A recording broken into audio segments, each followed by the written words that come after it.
Hello नमस्कार, जय हिंद, वंदे मातरम। आप देख रहे हैं जियो न्यूज और हम आपके लिए लेकर आए हैं देश दुनिया की, आपके राज्य शहर की सिलेक्टेड काम की फटाफट बड़ी खबरें। लेकिन उससे पहले यदि आपने हमारे चैनल को सब्सक्राइब नहीं किया है तो चैनल को सब्सक्राइब करके बेल नोटिफिकेशन ऑन करें और इस वीडियो को ज्यादा से ज्यादा लाइक और शेयर करें। बड़ी खबरें देखने से पहले आपके लिए आज का सवाल, भारत के किस राज्य के लोग केले के पत्ते पर खाना खाते हैं? Option A Bihar, option B Punjab, option C Haryana और ऑप्शन डी केरल। इस सवाल का जवाब हमें कमेंट करें और आप किस राज्य और शहर की ज्यादा खबरें देखना चाहते हैं हमें कमेंट करके बताएं ताकि हम आपके राज्य शहर की ज्यादा खबरें दिखा सकें। चलिए अब देखते हैं आज की फटाफट बड़ी खबरें। उत्तराखंड यूसीसी लागू करने वाला पहला राज्य बना, सीएम धामी बोले हलाला एक से ज्यादा शादियों, 3 तलाक पर पूरी तरह से रोक रहेगी। बता दें आपको कि उत्तराखंड में यूनिफॉर्म सिविल कोड यानी यूसीसी लागू हो गया है। मुख्यमंत्री आवास में सीएम पुष्कर सिंह धामी ने इसका ऐलान किया है। यह कार्यक्रम सीएम आवास के मुख्य सेवक सदन में आयोजित किया गया। सीएम धामी ने कहा कि हमने 3 साल पहले जनता से किए गए वादे को पूरा किया। यूसीसी किसी धर्म या वर्ग के खिलाफ नहीं है। इसका उद्देश्य किसी को टारगेट करना नहीं है, सभी को समान अधिकार देना है। 27 जनवरी का दिन समान नागरिक संहिता दिवस के रूप में मनाया जाएगा। धामी ने कहा कि यूसीसी लागू होने से हलाला, बहुविवाह, 3 तलाक पर पूरी तरह से रोक रहेगी। और इस दौरान धामी ने समान नागरिकता संहिता उत्तराखंड 2024 को लागू किए जाने पर नियमावली और पोर्टल पर लोकार्पण भी किया है और ये पोर्टल आम जनता के लिए खोल दिया गया है। ucc.uk.gov.in पर लॉगिन आप कर सकते हैं। दिल्ली आईएएस कोचिंग हादसा, बेसमेंट के 4 मालिकों को जमानत। हाई कोर्ट ने कहा बारिश के पानी में 3 छात्रों के डूबने में इनका कोई रोल नहीं। दिल्ली के ओल्ड राजेंद्र नगर में 27 जुलाई की रात राउ आईएएस कोचिंग सेंटर के बेसमेंट में पानी भर जाने से 3 स्टूडेंट्स की जान चली गई थी। इस मामले में दिल्ली हाई कोर्ट ने बेसमेंट के 4 मालिकों को जमानत दी है। जस्टिस संजीव नरूला ने कहा कि हम आरोपियों की इस बात से सहमत हैं कि वे सिर्फ उस प्रॉपर्टी के मालिक हैं। बेसमेंट में पानी भरने से स्टूडेंट के डूबने में उनकी कोई भूमिका नहीं है। जज ने यह भी कहा कि स्टेटस रिपोर्ट या कहीं और ऐसा कोई सबूत नहीं दिखाया गया है जिससे चारों को ओनर्स परविंदर सिंह, तजिंदर सिंह, हरविंदर सिंह और सरबजीत सिंह के खिलाफ भ्रष्टाचार का कोई भी केस बने। राहुल गांधी बोले दलित और पिछड़ों को गुलाम बनाया जा रहा है। आईआईटी आईआईएम के स्टूडेंट्स को नौकरी नहीं मिल रही है तो आपको कहां से मिलेगी? लोकसभा में नेता प्रतिपक्ष राहुल गांधी ने कहा कि मोदी जी जातिगत जनगणना कराने से डरते हैं। वे इसे कभी भी नहीं करवाएंगे, लेकिन 50% आरक्षण की दीवार को हम लोकसभा राज्यसभा में तोड़ देंगे, कोई भी नहीं रोक सकता। हम पहले कांग्रेस शासित राज्यों में आरक्षण 50% से ज्यादा करेंगे, इसके बाद राष्ट्रीय स्तर पर कानून बनाकर इस दीवार को तोड़ेंगे। महू में आयोजित कांग्रेस की जय भीम, जय बापू, जय संविधान रैली को संबोधित करते हुए राहुल गांधी ने कहा कि लोकसभा चुनाव से पहले बीजेपी वालों ने संविधान को रद्द करने की कोशिश की। उन्होंने कहा कि 400 सीटें आएंगी तो हम संविधान को बदल देंगे। उनके सामने हम खड़े हुए और लोकसभा में 400 पार छोड़ो, उन्हें सदन में मत्था टेक कर घुसना पड़ा। और जिस दिन ये संविधान खत्म हो गया उस दिन देश के गरीबों के लिए कुछ नहीं बचेगा। दलितों, आदिवासियों, पिछड़ों के लिए देश में कुछ नहीं बचेगा। इनका यही लक्ष्य है। वक्फ संशोधन विधेयक को जेपीसी की मंजूरी, इसमें 14 बदलाव। बोर्ड में 2 गैर मुस्लिम मेंबर्स का नियम भी। विपक्ष के सारे सुझाव नकारे। वक्फ बिल में बदलावों को संसद की संयुक्त समिति यानी जेपीसी ने मंजूरी दे दी है। जेपीसी के अध्यक्ष जगदम्बिका पाल ने कहा कि इस फाइनल मीटिंग में सभी 44 संशोधनों पर चर्चा की गई और इनमें एनडीए सांसद के 14 सुझावों को मंजूरी दी गई है। विपक्षी सदस्यों ने भी कुछ प्रस्ताव रखे, लेकिन वोटिंग के दौरान इन्हें नकार दिया गया। वक्फ संशोधन विधेयक पर ज्वाइंट पार्लियामेंट्री कमेटी बजट सत्र के दौरान अपनी रिपोर्ट पेश करेगी और संसद के शीतकालीन सत्र के दौरान समिति का कार्यकाल बढ़ा दिया गया था। वक्फ संपत्तियों को रेगुलाइज करने के लिए बने वक्फ एक्ट 1995 की मिसमैनेजमेंट, भ्रष्टाचार और अतिक्रमण जैसे मुद्दों के लिए आलोचना की जाती रही है। केजरीवाल ने दिल्ली की सड़कों, यमुना पर माफी मांगी। कहा 2020 में किए गए वादे सरकार बनने पर पूरे करेंगे। दिल्ली के लिए 15 चुनावी गारंटियां दी।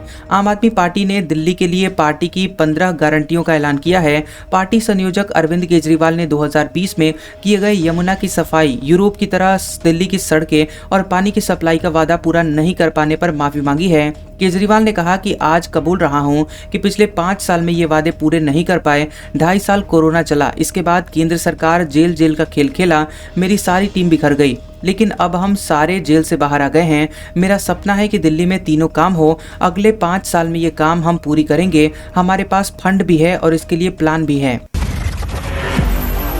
भाजपा बोली, अरविंद केजरीवाल को बाबा साहेब अंबेडकर से नफरत, अमृतसर की घटना में उनकी मर्जी। भाजपा ने आरोप लगाया कि आम आदमी पार्टी के संयोजक अरविंद केजरीवाल को बाबा साहेब अंबेडकर से नफरत है, वे अंबेडकर विरोधी हैं। भाजपा ने पंजाब के अमृतसर में बाबा साहेब अंबेडकर की मूर्ति पर हमला का मुद्दा उठाया। भाजपा के प्रवक्ता संबित पात्रा ने कहा कि अमृतसर में सिटी कोतवाली के सामने बाबा साहेब अंबेडकर की मूर्ति पर हथौड़े से हमला किया गया। ये कौन सी साजिश है कि थाने के सामने बाबा साहेब का अपमान हुआ और केजरीवाल की पूरी टीम चुप है। किसी ने आरोपी को रोकने की कोशिश नहीं की। अमृतसर में जो हुआ वो केजरीवाल की मर्जी से हुआ।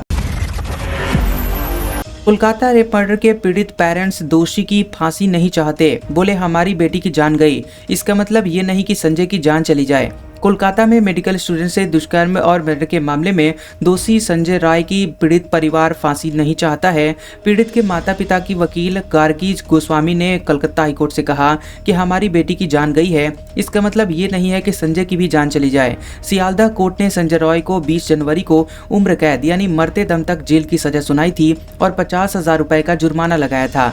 पश्चिम बंगाल की सरकार और सीबीआई ने सेशन कोर्ट के फैसले के खिलाफ हाईकोर्ट से फांसी की सजा देने की मांग की है। कोलकाता हाईकोर्ट के जस्टिस देबांशु बसाक ने सीबीआई और बंगाल सरकार की दलीलें सुनने के बाद फैसला सुरक्षित रख लिया है। कोर्ट ने फैसले की तारीख नहीं बताई है। सरकार ने सेबी चीफ के लिए आवेदन मांगे। मौजूदा प्रमुख माधवी बूच 28 फरवरी को रिटायर हो रही हैं। विवादों में रहा पहली महिला चीफ का कार्यकाल। Stock market regulator security and exchange board of India यानी सेबी की चीफ माधवी पुरी बूच का कार्यकाल अगले महीने समाप्त हो रहा है। ऐसे में वित्त मंत्रालय ने नए चेयरमैन की नियुक्ति के लिए एप्लीकेशन मांगी है। बूच का कार्यकाल 3 साल का था। उन्होंने 2 मार्च 2022 को अजय त्यागी की जगह ली थी। बूच 2017 से 2022 तक सेबी में होल टाइम मेंबर थी। माधवी पुरी बूच अपने सख्त स्वभाव के लिए जानी जाती हैं। बता दें कि अगले सेबी चीफ का कार्यकाल मैक्सिमम 5 साल या 65 साल की उम्र तक का होगा और इसके लिए उन्हें केंद्र सरकार के सेक्रेटरी के बराबर सैलरी और बाकी की सुविधाएं मिलेंगी या बिना कार और घर के 5,62,500 रुपए हर महीने सैलरी मिलेगी। चलिए अब देखते हैं सोने चांदी के भाव। सोने चांदी के दाम में गिरावट। सोना 300 रुपए गिरकर 80,048 रुपए पर आया। चांदी 89,856 रुपए प्रति किलो बिक रही है। बता दें कि सोने चांदी के दाम में 27 जनवरी को गिरावट है। India Boolean and jewellers association के मुताबिक 10 ग्राम 24 कैरेट सोने का भाव 300 रुपए गिरकर 80,048 रुपए हो गया है और इससे पहले सोना 80,348 रुपए पर था और वहीं 24 जनवरी को सोने ने 80,430 रुपए प्रति 10 ग्राम का ऑल टाइम हाई बनाया था। चांदी की कीमत में भी गिरावट है। ये 1355 रुपए गिरकर 89,856 रुपए प्रति किलो हो गई है और इससे पहले चांदी 91,211 रुपए पर थी। चांदी ने 23 अक्टूबर 2024 को अपना ऑल टाइम हाई बनाया था, तब यह 99,151 रुपए प्रति किलोग्राम पर पहुंच गई थी। सेंसेक्स 824 अंक गिरकर 75,366 रुपए पर बंद। निफ्टी में भी 263 अंक की रही गिरावट। आईटी और एनर्जी शेयर्स फिसले। बता दें कि यहां 27 जनवरी को सेंसेक्स 824 अंक की गिरावट के साथ 75,366 पर बंद हुआ। वहीं निफ्टी में भी 263 अंक की गिरावट रही। ये 22,829 के स्तर पर बंद हुआ। वहीं सेंसेक्स के 30 शेयरों में से 23 में गिरावट और 7 में बढ़त देखने को मिली। आईटी, एनर्जी और मेटल शेयर्स में ज्यादा गिरावट देखने को मिली है। वहीं ऑटो शेयर्स में मजबूती रही। मध्य प्रदेश में पीएम मातृ वंदना योजना के 24 करोड़ 20 लाख रुपए के भुगतान अटके। 48,409 की शिकायतें दर्ज। सीएम हेल्पलाइन पर 2,76,000 कॉम्प्लेन 100 दिन से ज्यादा पेंडिंग। बता दें कि प्रधानमंत्री मातृ वंदना योजना की 48,409 शिकायतें राज्य सरकार के लिए परेशानी का सबब बन गई हैं। इस योजना में 24 करोड़ 20,45,000 रुपए का पेमेंट पंजीयन कराने वाली गर्भवती महिलाओं को नहीं जारी किया गया है, जबकि कई मामले में महिलाओं ने बच्चों को जन्म दे दिया है और बच्चे 2 से 3 साल की उम्र तक के भी हो चुके हैं और इससे योजना को लेकर विरोध की स्थिति बन गई है और भुगतान नहीं किए जाने की शिकायतें लगातार बढ़ती जा रही हैं। बता दें कि 1 जनवरी 2017 से शुरू की गई केंद्र सरकार की प्रधानमंत्री मातृ वंदना योजना की बढ़ती हुई शिकायतों के बाद अब सरकार ने इसके निराकरण पर फोकस किया है। मातृ वंदना योजना में पेंडेंसी के कारण होने वाली किरकिरी को देखते हुए अफसरों ने इसके मामले फिलहाल यहां समाधान ऑनलाइन से हटवाए हैं और बताया जा रहा है कि इस योजना में केंद्रीय सॉफ्टवेयर अपडेशन में गड़बड़ी के चलते लोगों को भुगतान नहीं हो रहा है। सौरभ के सरेंडर को लेकर 3 घंटे ड्रामा, वकील का दावा, मैंने सरेंडर कराया। लोकायुक्त टीम ने कहा, हमें सरेंडर के आवेदन की जानकारी मिली। मध्य प्रदेश के करोड़पति पूर्व कांस्टेबल सौरभ शर्मा के कोर्ट में सरेंडर को लेकर सोमवार को दोपहर में करीब 3 घंटे ड्रामा चला। सौरभ के वकील राकेश परासर ने दावा किया कि मैंने सौरभ को स्पेशल कोर्ट में सरेंडर करा दिया है और लोकायुक्त पुलिस ने इसे इनकार कर दिया। सौरभ फिलहाल कहां है, इसके बारे में आधिकारिक जानकारी नहीं सामने आई है। लोकायुक्त पुलिस के साथ ईडी को भी सौरभ की तलाश है और ईडी के सूत्रों ने भी सौरभ के बारे में किसी तरह की जानकारी होने से इनकार किया है। बता दें कि लोकायुक्त की टीम ने 19 दिसंबर को आरटीओ के पूर्व कांस्टेबल सौरभ शर्मा के भोपाल की अरेरा कॉलोनी स्थित घर और ऑफिस पर छापा मारा था और टीम को इन ठिकानों से 2,95,00,000 रुपए कैश और करीब 50 लाख रुपए के सोने चांदी के जेवरात और 234 किलो चांदी समेत अन्य प्रॉपर्टी के दस्तावेज मिले थे। कबूतर के बीट पंख से फेफड़ा हो रहा है डैमेज, लखनऊ के एक्सपर्ट का दावा, ऑक्सीजन लेवल गिरता है, छत खिड़कियों पर बैठने न दें। कबूतर के बीट और पंख से मनुष्य का फेफड़ा कब डैमेज हो रहा है। लखनऊ के एक्सपर्ट का दावा है कि इसके इन्फेक्शन से अचानक से ऑक्सीजन लेवल गिरने लगता है। शुरुआत में फेफड़ों में सूजन होता है। इससे रेयर बीमारी हाइपर सेंसिटिविटी न्यूमोनाइटिस यानी HP होती है और इसे एक तरीके का निमोनिया कह सकते हैं जो कि जानलेवा साबित हो सकता है। KGMU और SGPGI के एक्सपर्ट का मानना है कि ये एलर्जिक समस्या है जो कि कबूतर के बीट पंख के संपर्क में लंबे समय तक रहने के कारण हो रही है। ये एक रेयर और लेकिन बेहद गंभीर मेडिकल कंडीशन है जो कि कई बार जानलेवा भी हो सकती है। इसलिए अलर्ट रहें और अपने छत खिड़की पर कबूतरों को बैठने न दें। जिस जगह पर कबूतर बैठे उस जगह को सैनिटाइज कर दें। महाकुंभ में भीड़ बेकाबू, बैरिकेडिंग तोड़ी, मौनी अमावस्या स्नान के लिए प्रयागराज में हुजूम। खड़गे बोले, गंगा नहाने से गरीबी दूर नहीं होगी। महाकुंभ में सोमवार शाम हजारों श्रद्धालुओं ने बैरिकेडिंग तोड़ दी और मेले के अंदर चले गए। भीड़ इतनी ज्यादा थी कि पुलिस वाले भी लोगों को रोकने की हिम्मत नहीं दिखा सके। दरअसल 29 जनवरी को मौनी अमावस्या का स्नान है और इस पर्व पर संगम में डुबकी लगाने के लिए श्रद्धालु अभी से पहुंचने लगे हैं। इससे जबरदस्त भीड़ हो गई है। वहीं गंगा स्नान को लेकर कांग्रेस अध्यक्ष मल्लिकार्जुन खड़गे ने भाजपा नेताओं पर निशाना साधा। उन्होंने कहा कि गंगा में स्नान करने से गरीबी दूर नहीं होगी, केवल धार्मिक गतिविधियों के प्रदर्शन से देश की असल समस्याओं का समाधान नहीं हो सकता। उन्होंने ये भी कहा कि भाजपा के नेता गंगा स्नान जैसी गतिविधियों के जरिए जनता का ध्यान असली मुद्दों से भटकाने की कोशिश कर रहे हैं, जैसे कि बढ़ती हुई बेरोजगारी, महंगाई और किसानों की समस्या। वहीं सीएम योगी ने बाबा रामदेव के कुंभ में स्नान किया। इसके बाद रामदेव ने सीएम योगी को योग करवाया। हरियाणा सरकार को IMA की चेतावनी, 3 फरवरी से 600 प्राइवेट अस्पताल बंद करेंगे आयुष्मान कार्ड सेवा, 400 करोड़ बकाया नहीं देने से नाराजगी। हरियाणा के 600 प्राइवेट हॉस्पिटल 3 फरवरी के बाद आयुष्मान भारत योजना के तहत इलाज और ऑपरेशन नहीं करेंगे। इंडियन मेडिकल एसोसिएशन यानी IMA की हरियाणा चैप्टर ने ये घोषणा की है। IMA के मुताबिक अस्पतालों का सरकारों पर 400 करोड़ रुपया का बकाया है, जिसका भुगतान अभी तक नहीं किया गया है। आर्थिक कठिनाइयों के कारण अब प्राइवेट हॉस्पिटल इसे जारी रखने में असमर्थ हैं। IMA ने हरियाणा सरकार को बकाया राशि देने के लिए 1 सप्ताह की मोहलत दी है और इस संबंध में IMA हरियाणा का एक प्रतिनिधि मंडल अध्यक्ष डॉक्टर महावीर जैन की अध्यक्षता में मुख्यमंत्री नायब सिंह सैनी से भी मुलाकात कर चुका है, लेकिन अभी तक उनकी समस्याओं का समाधान नहीं हो पाया है। सिख रिसर्चर का दावा, पंजाब में 3,50,000 लोग ईसाई बने। बीमारी, गरीबी से छुटकारे का लालच दिया जा रहा है। 2 साल में 15% आबादी बढ़ी। पंजाब में 2 साल में लगभग 3.5 लाख लोगों ने अपना धर्म छोड़कर ईसाई धर्म अपनाया है। ये दावा सिख स्कॉलर और रिसर्चर डॉक्टर रणबीर सिंह ने किया है। उनके सर्वे के मुताबिक पंजाब में धर्म परिवर्तन तेजी से बढ़ रहा है और आने वाले समय में ये संख्या और भी ज्यादा हो जाएगी। डॉक्टर रणबीर सिंह ने बताया कि 2023 में 1.5 लाख लोग और 2024 से लेकर अभी तक करीब 2 लाख लोग ईसाई धर्म अपना चुके हैं। लोगों को गरीबी से छुटकारा, बेरोजगारी समस्याओं का समाधान, मुफ्त सुविधाओं का लालच और बीमारी को लेकर धार्मिक चमत्कारों की कहानियां सुनाई जा रही हैं। हरियाणा में बिजनेसमैन से 70 लाख रुपए की ठगी, शेयर बाजार में पैसा 3 गुना करने का झांसा दिया, रकम वापस मांगी तो फोन बंद कर दिया। हरियाणा के पानीपत में शेयर मार्केट से मुनाफा दिलाने के नाम पर एक बिजनेसमैन से 70 लाख रुपए ठग लिए गए। ठगी करने वाले कंपनी के रिसेप्शनिस्ट ने खुद से बिजनेसमैन को व्हाट्सएप मैसेज किया और खुद को एक कंपनी से एसोसिएट बताया। उसने दावा किया कि यह कंपनी शेयर मार्केट में इन्वेस्टमेंट कराने की एक्सपर्ट है।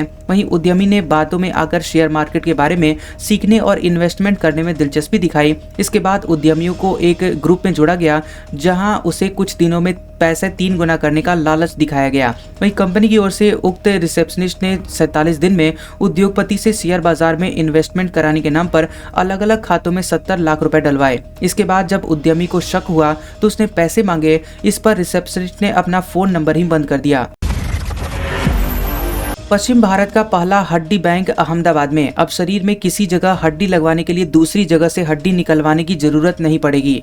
बता दें कि अहमदाबाद के कृष्णा सेल्बी हॉस्पिटल में शुरू हुआ बोन बैंक हड्डी रोगियों के लिए वरदान साबित हो रहा है। उनके 2 कारण हैं। पहला ये कि ये न सिर्फ गुजरात का बल्कि पश्चिमी भारत का पहला बोन बैंक है। दूसरे, भारत में एम्स, टाटा मेमोरियल, वेल्लोर अस्पतालों में हड्डी बैंक हैं, लेकिन वहां से हड्डियां दूसरे अस्पतालों को नहीं दी जाती हैं। जबकि कृष्णा सेल्बी हॉस्पिटल अहमदाबाद किसी भी जरूरतमंद ऑर्थोपेडिक सर्जन को हड्डियां उपलब्ध कराता है। कुछ दिन पहले गृह मंत्री अमित शाह ने अहमदाबाद के घुमा के पास कृष्णा सेल्बी हॉस्पिटल के बोन बैंक का उद्घाटन किया था।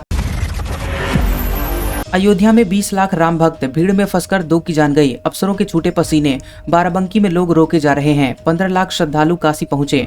अयोध्या में श्रद्धालुओं की भारी भीड़ उमड़ पड़ी है। सोमवार को करीब 20 लाख श्रद्धालु हनुमानगढ़ी और रामलला के दर्शन करने पहुंचे।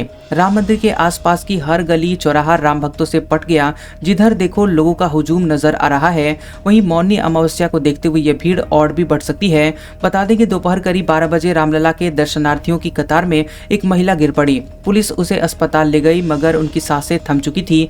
पुलिस के मुताबिक महिला की मौत हार्ट अटैक से गई है और ऐसा भीड़ की वजह से भी हो सकता है। वहीं महिला की पहचान हरियाणा के सोनीपत निवासी 60 वर्षीय विमला के रूप में हुई है, जबकि नया घाट पर भीड़ में एक पुरुष की भी जान गई है जिसकी पहचान नहीं हो पाई है। कर्नाटक सीएम की पत्नी को ईडी का नोटिस, पूछताछ के लिए 28 जनवरी को बुलाया। कम दाम में सरकारी जमीन लेने का है आरोप। कर्नाटक के सीएम सिद्धारमैया की पत्नी पार्वती को मैसूर अर्बन डेवलपमेंट अथॉरिटी यानी मूडा जमीन घोटाला केस में यहां ईडी ने नोटिस जारी किया है। उन्हें ईडी के बेंगलुरु दफ्तर में मंगलवार की सुबह 11 बजे से पूछताछ के लिए बुलाया गया है। ईडी ने कहा है कि सबूत और रिकॉर्ड पेश करने के लिए उनकी उपस्थिति जरूरी है। ईडी के अतिरिक्त निदेशक मुरली कन्नन ने बताया कि पार्वती के खिलाफ मनी लॉन्ड्रिंग एक्ट 2002 के तहत जांच की जा रही है। पार्वती पर आरोप है कि उन्हें मैसूर के अप मार्केट में जो जमीन दी गई है उसकी कीमत मूडा द्वारा अधिग्रहित जमीन से ज्यादा थी। महाराष्ट्र के सोलापुर में जीबी सिंड्रोम से पहली मौत, 101 एक्टिव मरीज, इनमें 19 बच्चे। इलाज महंगा, एक इंजेक्शन की कीमत 20,000 रुपए।